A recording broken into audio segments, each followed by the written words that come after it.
ध्यान देना प्यारे, जो बात बात पे क्रोध करते हैं ना, मैं उनके लिए एक बात बोलूंगा, एक बहुत सुंदर शिक्षा लेना आप सभी लोग। आप जिस समय क्रोध करते हो ना, तो क्रोध करने से पूर्व आपके जितने भी पुण्य हैं, जितने भी आपके सत्कर्म हैं, उसका फल समाप्त हो जाता है। आपको थोड़ा भी फल नहीं मिलता है। सारा पुण्य का फल, सारे किए हुए सत्कर्म का फल आपके क्रोध रूपी अग्नि में जल के स्वाहा हो जाता है। इसलिए ध्यान देना मेरे भगवान श्री कृष्ण के प्रेम पथ पर चलने वाले पथिक, मेरे प्यारे, जीवन में कभी क्रोध आवे ना, तो अपनी वाणी पर नियंत्रण रखना, अपने मन पर कंट्रोल रखना। और क्रोध शांत करने का सबसे सुंदर उपाय मैं बताऊं, जब भी क्रोध आवे, किसी को डांटने का मन करे ना, तो आप एक बात बोल लेना, अच्छा मुझे क्रोध आ रहा है तुम्हारे ऊपर, मैं तुम्हें डांटूंगी, लेकिन आज नहीं कल डांटूंगी। ठीक है, कल के ऊपर छोड़ देना। हो सकता हो कल आपका क्रोध शांत हो जाए। अरे कल की बात छोड़ो प्यारे, 1 घंटे बाद ही, 10 मिनट बाद ही आपका क्रोध शांत हो जाए। तो कभी भी क्रोध आवे प्यारे, उसको कल के ऊपर टाल देना चाहिए। आपका कल्याण होगा, आपका हित होगा, आपका मंगल होगा। जिसको ज्यादा क्रोध आता है ना, उसको तांबे के लोटे वाला पानी पीना चाहिए।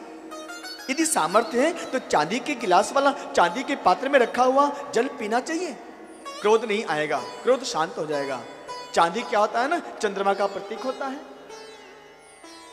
तो आपकी बुद्धि, चंद्रमा क्या है, मन का सूचक है।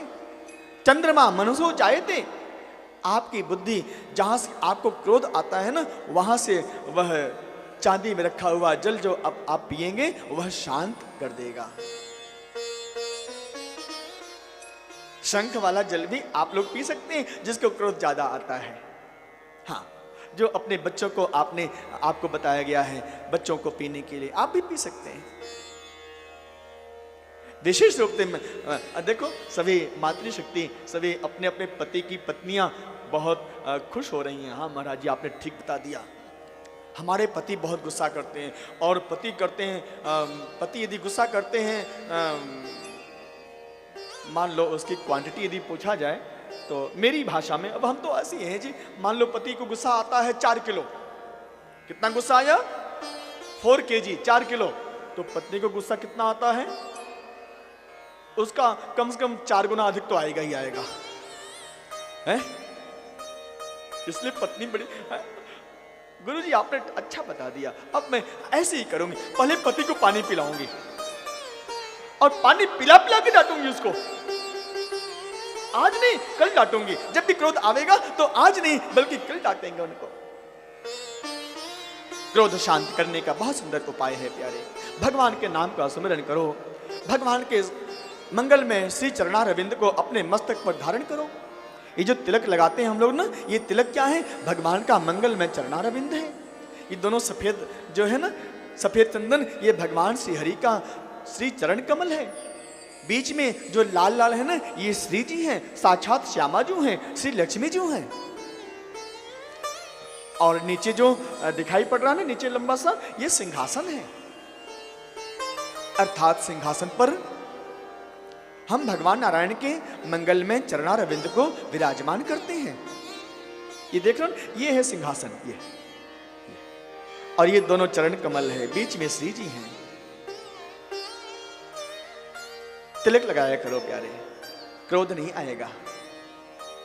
जब आप तिलक लगाओगे ना, तो आपको चिंता रहेगी, क्योंकि क्रोध करते समय माथा सिकोड़ना पड़ता है। तो चिंता रहेगी कि यदि हम क्रोध करेंगे तो कहीं हमारा तिलक बीच में से क्रैक ना हो जाए, कहीं दरार ना आ जाए, इसलिए आप क्रोध करेंगे ही नहीं।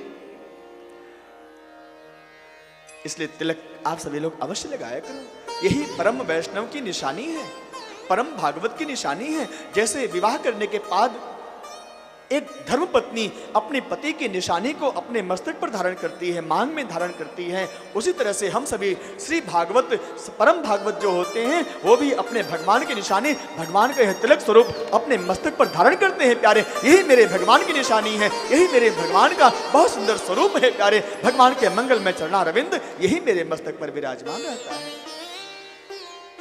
इसलिए सभी को तिलक अवश्य हमेशा लगा के रखना चाहिए, क्रोध आएगा ही नहीं। और एक बहुत सुंदर उपाय बता दो क्रोध नहीं आने का। जब भी क्रोध आवे आपको ना, तो एक बहुत बढ़िया उपाय है, सबके घर में वो उपाय है, सबके पास है। क्या करना बताऊं? जिस समय क्रोध आवे तो आप अपने चेहरे को, जो क्रोध वाला लाल लाल चेहरा होता है ना, उसको लेकर के अपने दर्पण के सामने, शीशा के सामने पहुंच जाना और देखना अपना आपका स्वरूप कैसा दिखाई पड़ रहा है। और जैसे आप देखोगे क्रोध अपने आप 4 कोस दूर भाग जाएगा प्यारे। हाँ, अरे मैं ऐसे ना ना ना ना मैं ऐसी नहीं थी।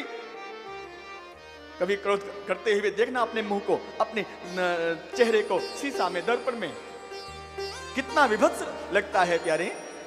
ईश्वर अंश जीव अविनाशी, हम लोग भगवान के अंश हैं और हमारा सहज स्वभाव है शांताकार, शांत रहना, प्रसन्न रहना, यही मेरा सहज स्वभाव है।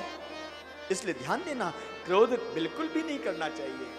गृहस्थ आश्रम में क्रोध करने से हमारे गृहस्थ आश्रम का किया हुआ अनेक धर्म कर्म पुण्य समाप्त हो जाता है। इसलिए गृहस्थ आश्रमी को क्रोध नहीं करना चाहिए।